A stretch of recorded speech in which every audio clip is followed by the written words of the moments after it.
33% మహిళా రిజర్వేషన్ బిల్లుకు సంబంధించి బీజేవైఎం శ్రీ సత్యసాయి జిల్లా ఉపాధ్యక్షులు జయకృష్ణ, సెక్రటరీ వీరచెట్టి సాయి కుమార్ ఆధ్వర్యంలో హిందూపురం పట్టణం ప్రెస్ క్లబ్ నందు పత్రిక సమావేశం నిర్వహించారు. ఈ కార్యక్రమంలో ముఖ్య వక్తలుగా యువమోర్చా జిల్లా అధ్యక్షులు బిల్లు పుల్లయ్యప్ప, రాష్ట్ర అధికార ప్రతినిధి రవితేజారెడ్డి, మహిళా మోర్చా నాయకురాలు భాగ్యలక్ష్మి పాల్గొని నారీశక్తి వందన్ అధినయం మహిళా బిల్లుకు వ్యతిరేకంగా పార్లమెంటులో ఓటు వేసిన కాంగ్రెస్ పార్టీ దాని మిత్రపక్షాల ద్వంద్వ వైఖరిని గురించి, మహిళలకు అన్యాయం చేసిన పార్టీల గురించి మాట్లాడారు.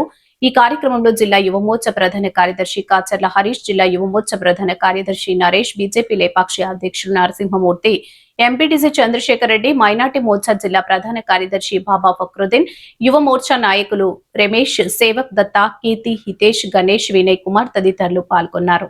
మరి 33% మహిళా రిజర్వేషన్ బిల్లు, అదేవిధంగా డీలిమిటేషన్ బిల్లు ఇక 2-3 రోజుల్లో అంతా దేశమంతా సంబరాలు జరుపుకునేటువంటి అవకాశం ఉంది.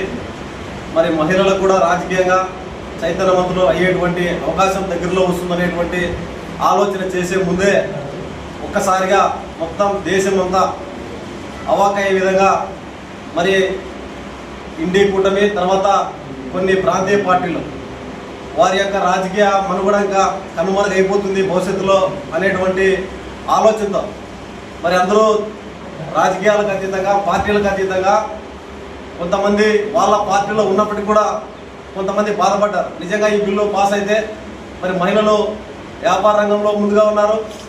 ఈవెన్ అంతరిక్షంలోకి వచ్చింది కూడా ఒక మహిళే. మరి ఇటువంటి చైతన్యం ఉన్నటువంటి మహిళలు రాజకీయాల్లోకి ఎందుకు రాకూడదని చెప్పేసి బీజేపీ ప్రభుత్వం ఒక ద్రౌపది ముర్ము గారిని ఈ దేశంలో అత్యున్నతమైన రాష్ట్రపతి పదవి ఇచ్చింది ఒక మహిళకి. మరి కేంద్ర ఆర్థిక మంత్రి కీలకమైన పదవి, మొత్తం అన్ని శాఖల్లో సమన్వయం చేసేటువంటి శాఖ ఆర్థిక శాఖ. మరి మన జీడిపి రేటు 10%, ప్రపంచవ్యాప్తంగా 10% ఉన్న మన జీడిపి రేటు 4వ ప్లేస్కి తీసుకెళ్ళినటువంటి చరిత్ర ఉన్నటువంటి ఏకదాటిగా 2 సార్లు 2 టర్ములో 5-6 సంవత్సరాల నుంచి నిర్మలా సీతారామన్ గారే కేంద్ర మంత్రిగా ఉన్నారు. ఆ విషయం అందరికీ తెలుసు.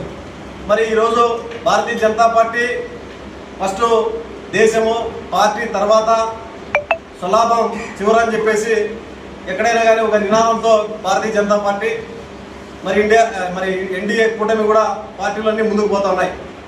మన రాష్ట్రంలో కూడా మొత్తం ప్రాంతీయ పార్టీలు 1-2 తప్ప మిగతా మొత్తం అన్ని పార్టీలు కూడా అసెంబ్లీ చట్టసభలో ఉన్న ప్రతి రాజకీయ పార్టీ కూడా వాటికి మద్దతు తెలుపుతాయి.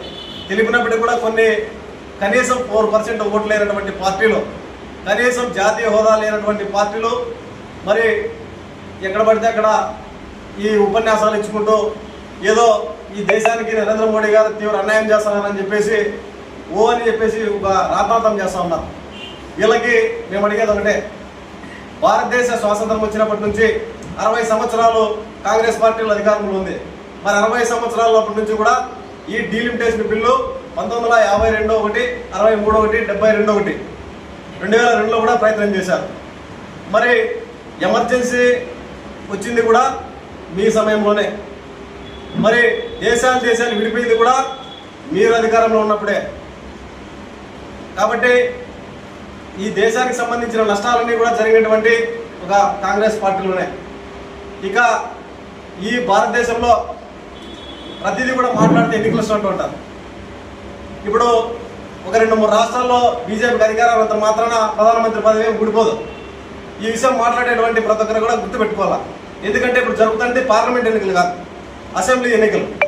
ఇప్పుడు ఎందుకు తీసుకొస్తున్నారంటే మనకి జనాభా పెరిగిన సందర్భంలో రాష్ట్రాలు కొన్ని డివైడ్ అయిపోయినాయి.